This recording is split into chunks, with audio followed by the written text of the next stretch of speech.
মূল্যবৃদ্ধিয়ে কুঙা কৰিছে ৰাজ্য। পেট্ৰল ডিজেল খাদ্য সামগ্ৰীৰ পৰা জীৱনদায়িনী ঔষধলৈকে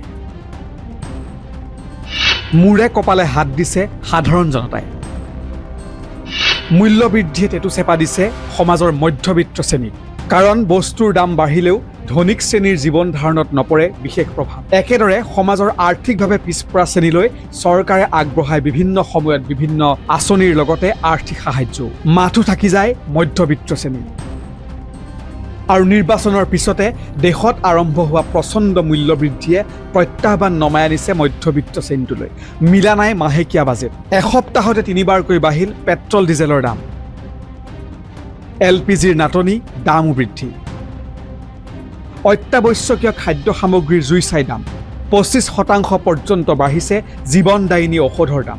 কোনে আনিব সমাধান? শাসনত থকা বিজেপি ব্যস্ত হিচাপ নিকাচত। বিজেপিৰ বহুজন বিধায়ক, ডাঙৰ ডাঙৰ নেতাৰ টুলুঙা মন্তব্য।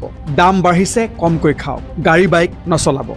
ইফালে বস্তুৰ দাম বাঢ়িলেই দুখ ঠেলিছে ইৰাণ আমেৰিকাৰ যুদ্ধলৈ। কিন্তু ফেব্ৰুৱাৰীতে আৰম্ভ হৈছিল যুদ্ধ সদৃশ পৰিস্থিতি। কিন্তু দাম কিয় বাঢ়িছে মে' মাহৰ পৰাহে? কিয় আগতীয়াকৈ নললে কোনো পদক্ষেপ?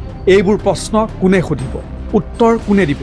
সামগ্ৰীৰ ওপৰত চৰকাৰে আৰোপ কৰা কৰ কিয় হ্ৰাস কৰা নাই? কিয় এনে সংকটৰ মোকাবিলা কৰিবলৈ কেন্দ্ৰীয় চৰকাৰে ঘোষণা কৰা নাই বিশেষ পেকেজ? মুঠতে চৌদিশে অনিশ্চয়তাৰ পৰিৱেশ। সমাধান সূত্ৰ ওলোৱাৰ যেন কোনো পৰিৱেশেই নাই। News desk, NZ news.